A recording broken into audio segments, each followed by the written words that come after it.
हमारी टीम में ना कोई एक कचरा है, हमको इसको निकालने का भी मन हो रहा है। देखो प्रिंस की तो मैं ना honestly as a viewer fan हूँ और 22 साल का लड़का नहीं मर्द ही होता है, पर मेरे पीठ पीछे मुझे कचरा बुलाने का आपके पास कोई रीजन ही नहीं था। तोगला तो नहीं कहूंगी, बट मैं कहूंगी दिव्या को गेम की बहुत पहचान है कि लोगों को पैसे देकर गंदी गंदी गालियां बुलवाई जा रही है।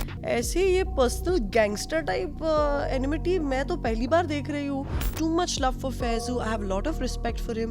वो लड़का कभी भी बुरी भाषा का इस्तेमाल नहीं करता। ही वॉज द लेजीएस्ट, सबसे लेजी प्लेयर का खिताब जाता है करण पटेल को।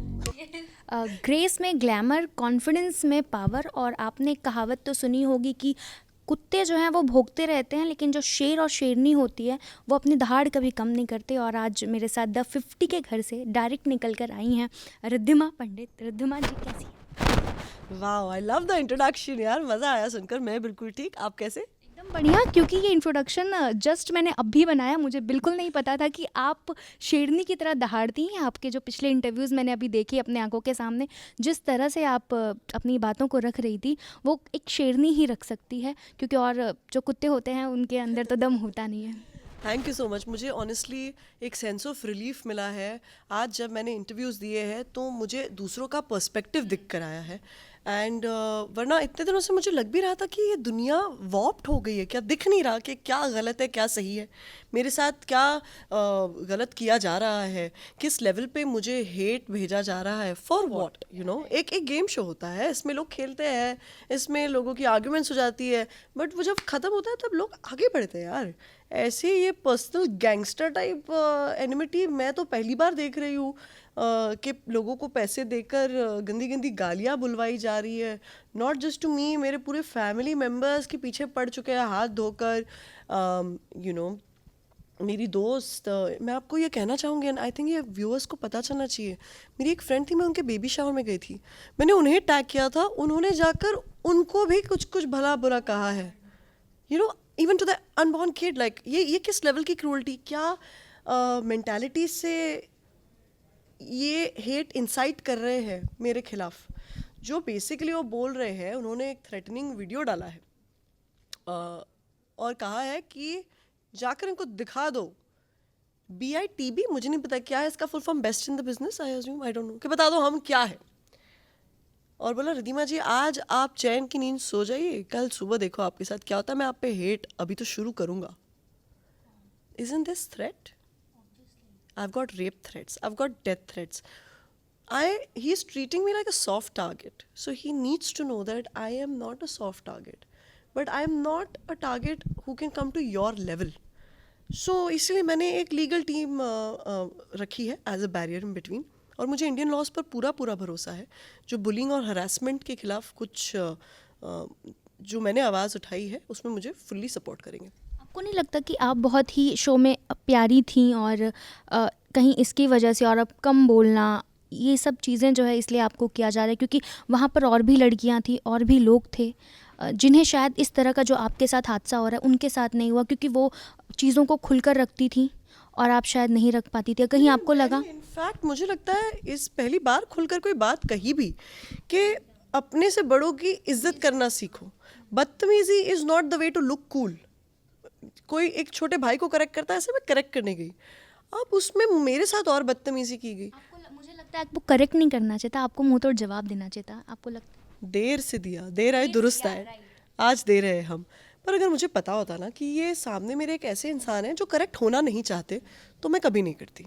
प्रॉब्लम क्या है, अगर आपने उनके वीडियोस देखे हैं, मुझे सच में उनके लिए कंसर्न लगता है। मेरा कंसर्न है उनके लिए, क्योंकि वो जिस तरीके की शक्लें बनाते हैं और जिस भाषा का उपयोग करते हैं, गंदी गंदी गालियाँ देते हैं, ऐसी बड़ी बड़ी आंखें करके ज़बान बाहर निकालते हैं, आवाज़ें निकालते हैं, ये सभ्य बिहेवियर नहीं है। This is not civil behaviour, this is someone who needs help.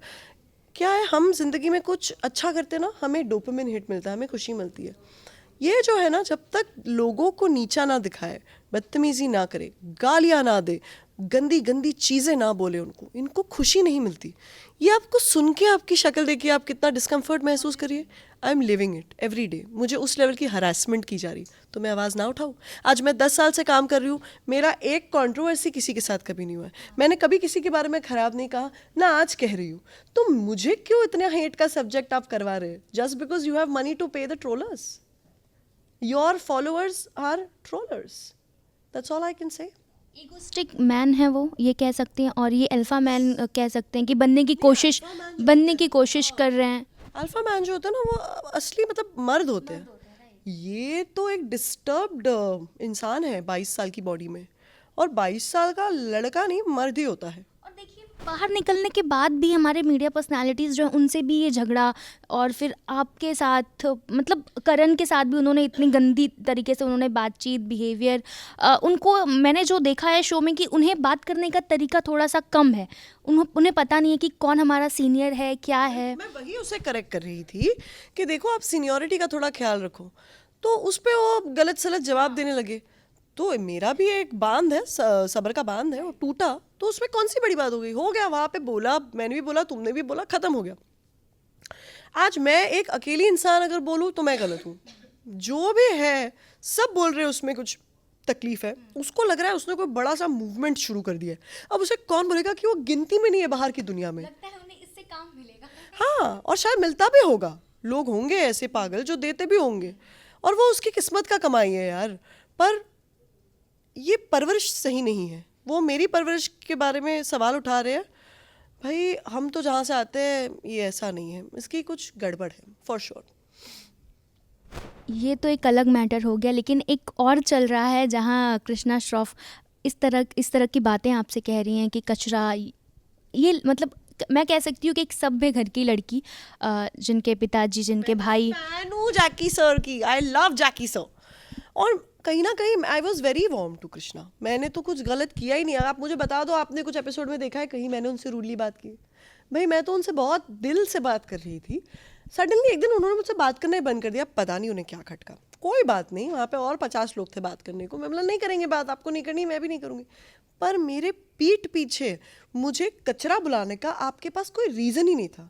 और अगर मेरा क्या कहना है, हिम्मत होती तो आप मेरे मुंह पे आके बोलती ना, जैसे कि मैं आज बोल रही हूँ कि किस हिसाब से आप में ये गट्स आए मुझे ये नाम बुलाने का। Because she is very entitled, she has a superiority complex, so she needs to work on it. Because task तो वो कर नहीं पाती। उनको इरिटेशन भी उसी बात की आई। अगर आप एपिसोड देखेंगे तो उसको वो पिंग पोंग गेम चल रहा था, उसे वो बॉल ग्लास में डालना था, उससे कितने चांसेस दिए गए आपको पता है? शायद उतने दिखाए भी नहीं टीवी पे जितने उसे दिए गए थे चांसेस। वो फिर भी बॉल नहीं डाल पाए, कोई बच्चा कर लेता। अब उसके बाद लायन ने फ्रस्ट्रेट होकर बोला भाई शिव और रिद्धिमा आप जाइए और अगला टास्क कीजिए।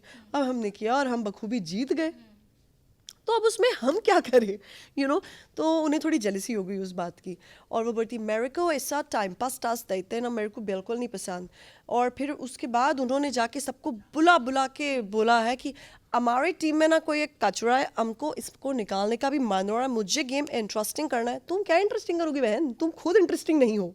जैसे मैंने इस इंट्रोडक्शन में कहा था शेरनी दहाड़ेगी, और शेरनी ने दहाड़ दिया, लेकिन इस शेरनी को पसंद कौन आया उस घर के अंदर, द लायन के घर के अंदर कौन पसंद आया, जो आपको लगा कि यार ये मेरी साइड थे और फिर बदल गए, या फिर थे फिर बदल गए? कहते ना कि कोई दोगला इंसान, मुंह पे कुछ और पीठ पीछे कुछ और। दोगला तो नहीं कहूँगी, बट मैं कहूँगी दिव्या को गेम की बहुत पहचान है।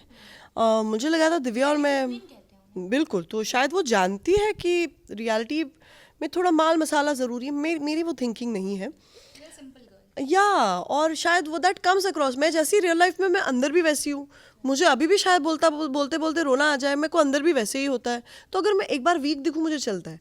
अब मुझे दिव्या के केस में शौक लग गया था कि आप तो मेरी फ्रेंड है, तो आप मुझसे क्यों झगड़ रही है, यू नो, कोई झगड़ने की बात भी नहीं थी। तो वो मुझे बात का ज़रा बुरा लगा था उस वक्त। और अगर आप मुझे पूछे सबसे बेस्ट प्लेयर कौन सा है, तो डेफिनेटली फैज़ू है। I have too much love for Faizu, I have lot of respect for him. वो लड़का कभी भी बुरी भाषा का इस्तेमाल नहीं करता, कभी किसी को जाकर इतने पास खड़े रह के मारने की बातें नहीं करता। So I think it's very commendable reality show में आकर to have that clean image, जो मैं खुद भी रखती हूँ। So that's something I relate to. जब आप घर के बाहर आई द 50 के, तो किससे मिली आप? किसी से भी नहीं मिली, मैं किसी से मिलना भी नहीं चाहती, क्योंकि देखो इंडस्ट्री छोटी है, मुझे कोई ना कोई हर जगह इवेंट्स पे मिलेंगे, बस है यार, यार दोस्ती मेरी रियल लाइफ में बहुत है। कोई दोस्त नहीं बना आपका? मेरे कोई दोस्त नहीं बने यहाँ पर। मैं रिद्धि को पहले से जानती हूँ, शाइनी को पहले से जानती हूँ as work colleagues, and they are very nice to me, I am also very nice to them, and we were very loyal to each other. तो ये मेरे दोस्त हैं, ये रहेंगे मेरे साथ। बाकी मेरे कोई दोस्त तो ऐसे खास नहीं बने यहाँ पर। हमें लगा कि प्रिंस या करण से आपकी थोड़ी नहीं, करण से तो मुझे, मैं शौक में हूँ क्योंकि करण मुझे लेजी प्लेयर बुला रहे थे, पर मुझे हंसी आ रही है इस बात पर। ही वॉज द लेजीएस्ट, सबसे लेजी प्लेयर का खिताब जाता है करण पटेल को। वो सिर्फ सो रहे थे पूरे गेम शो में। जिसके साथ आप थी। देखो प्रिंस की तो मैं ना honestly as a viewer fan हूँ, क्योंकि मुझे बहुत अच्छा लगता है वो जो गेम में स्ट्रैटेजीज उनका दिमाग लड़ाते हैं, उनमें दम है ये सब का। बट क्या हुआ कि it didn't work for me, because पता नहीं ही कंसिडर्ड मी वीक। तो मुझे उससे तकलीफ है, बिकॉज आई एम नॉट, क्योंकि मुझे मौका ही नहीं दिया गया। मैं उनको बहुत ब्लाइंडली ट्रस्ट कर रही थी चीज़ों पे, लेकिन मेरे जीतने के चांसेस उन्होंने ही निकाली, जबकि मैं एलिमिनेशन में थी और मुझे उनकी तरफ से एक भी वोट नहीं आया। तो you should have had the guts to say कि हाँ रिधिमा देखो हमने किसने वोट नहीं किया। तो मैं तभी ही स्विच करके मैं दूसरी टीम में जाती ना, तो शायद मैं और लंबा टिकती। मैं पागलों की तरह लॉयल बनकर रही और मुझे कहा गया कि हमने तुम्हें वोट्स दिए थे। झूठ मत बोलिए, गेम खेलना है सच के तरीके से खेलिए। रिधिमा को बोलो मत हमने वोट्स नहीं दिए, दैट्स रॉन्ग ना। Then play the game like a man, just say नहीं किए वोट्स भाई, जो जिधर से मिलता है चली जाओ, मुझे वहाँ से कंफर्म, फिर मैं अपनी बॉन्ड वहाँ बनाती। रिद्धिमा, ऐसा कोई प्लेयर जिसे आप चाहती हैं कि यार ये जीते, आपका फेवरेट? फैजू ही जीतना चाहिए। I would love for Faisu to win. इसका मतलब कि फैजू से आपकी दोस्ती है? बिल्कुल, आई मीन ऐसा नहीं है कि शो के बाद मैं किसी से टच में हूँ या कुछ, बट मैं चाहूँगी कि वो जीते। माई गुडविल इज़ विथ हिम। आप घर के बाहर आ गई हैं, आप नए प्रोजेक्ट्स भी कर रही हैं, तो हमें प्लीज़ बताइए कि क्या आने वाला है एक्टिंग के मामले में, आपका क्या आने वाला है? Finally I am back to my first love which is acting. मैं जैसे ही 50 के सेट पे से निकली, God has been kind, I have gone straight on to a show that I am shooting for. But लेकिन वही है कि रिलीज़ कब होता है, it's never in our hands, it's always in the makers hands. Nice.